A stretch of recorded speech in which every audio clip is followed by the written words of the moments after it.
The journey started some months ago, and even though it's been enjoyable along the way, you have to admit the work involved has been no small amount. Even for those of you who skipped ahead and bought pre-made starters, the care and nurturing of these plants has got us itching for a harvest. Which is what makes all these green tomatoes unwilling to ripen all the more frustrating. But, as you well know, it's not for lack of trying. Dozens and dozens of plants, huge and healthy, all kinds of varieties, not a care in the world, taking their sweet time.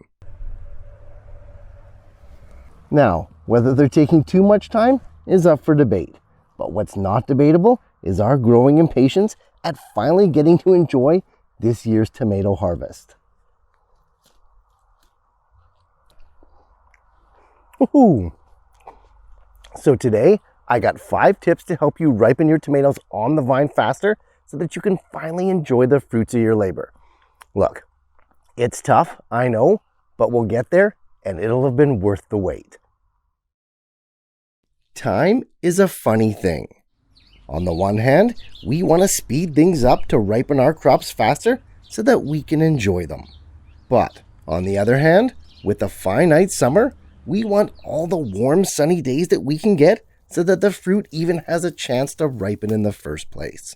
With tomatoes, we're pretty lucky in that they're one of the most adept crops at ripening off the vine. But as we well know, nothing beats a vine-ripened tomato. So today, I got 5 ways to show you how to speed that process up. With these guys, it's all about the allocation and redirection of resources. And the first way to ripen your tomatoes faster on the vine is to eliminate the competition. If you have a finite growing season, you're going to want to remove all new flower buds well before that first frost date. 4 weeks prior for cherry tomatoes, and 6 weeks before for the larger varieties. Redirect the plant's energy back to existing fruit that can actively use it and watch them ripen much faster. On that same train of thought, if any of those flowers has escaped your watchful eye, remove any small, underdeveloped fruit as well. Time's ticking, and if you know that that fruit won't amount to anything before the season ends, remove it from the plant.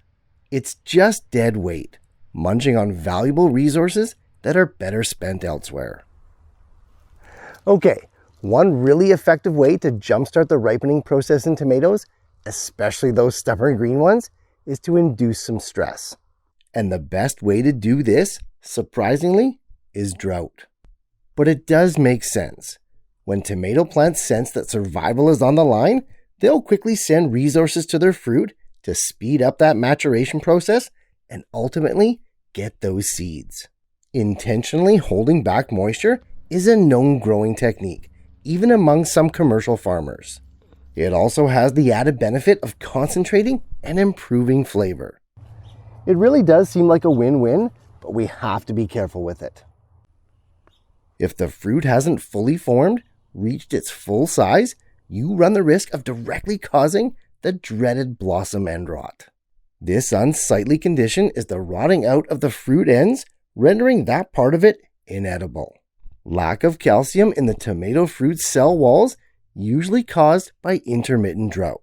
So, only attempt drought-induced stress on tomato plants where the fruit is fully formed.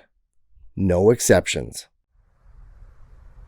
One much easier way to ripen tomatoes faster is to simply harvest them. That old adage, pick more to get more, totally applies to tomatoes. Harvesting existing fruit is going to allow the plant to send more resources to the new ones coming up. Think of it as tomatoes waiting in line, waiting for their chance to ripen and shine. Really, there's only so much energy that can be allocated to ripening fruit. So, once some of those tomatoes are ripe, might as well get them off the plant, conserve some energy, and give the new ones a chance. Now, as a counter to this, and not many people do it, it can actually benefit the ripening process to leave 1 or 2 red tomatoes on the vine. Let me explain. It seems counterproductive, yes, until you take a moment to look at how tomatoes are ripened off the vine. Ripe or ripening tomatoes, just like banana or apple peels, emit a gas called ethylene. Almost all commercial growers use it to artificially ripen their tomatoes. You know, those bland ones that you get in the grocery store.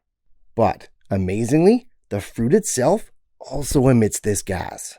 So tomatoes in the vicinity of an already ripened one will they themselves ripen faster. How cool is that? It works best in those varieties that tend to clump their fruit together, and it applies to both slicers and cherries alike. What an amazing plant! So many different ways to accomplish the same goal. Let's recap them all now so that we don't forget them. In gardening, it's one thing for a crop to fail completely. But for plants to get 95% of the way there, only to stall out, well, that's particularly frustrating. For tomatoes, this is actually not uncommon, and it's why so many are ripened off the plant. I'm talking those bland, tasteless ones from the grocery store that are all about the aesthetics. In our world, vine-ripened tomatoes know no equal, and no others are gonna do. Fortunately for us, there's quite a few things that we can do to hasten the process. Late in the season, pruning new flower bulbs off, as well as removing small fruit that won't have a chance to ripen, is a great way to send resources back to the fruit that will. For more drastic measures, stress through drought is a very common way to speed up the ripening, but you gotta be careful. Care must be taken that the fruit is fully formed, fully developed, otherwise you run the risk of coming across blossom end rot. Fortunately, it doesn't always come to that, and like many other crops, with tomatoes, the more you pick, the more you get. Once a tomato is red and ready, get it off the vine and let the next one in line have a chance at ripening. Conversely to that, ripe tomatoes emit a self-ripening gas known as ethylene. Leaving one or two ripe tomatoes hanging around on the vine can cause an avalanche of ripening. It's pretty cool. All in all, 5 tips to help you enjoy tomatoes the way they were designed to be eaten. Good stuff. While certainly not the longest crop to grow, tomatoes are by no means a quick one. No matter how you grow them, they take up a fair amount of time and a lot of resources. But the end result is completely worth it when you finally get to enjoy that ripened bounty. Hopefully today I've given you the tools to ripen your tomatoes faster so that you can enjoy them sooner all summer long. Hey, happy growing guys, and I'll see you soon.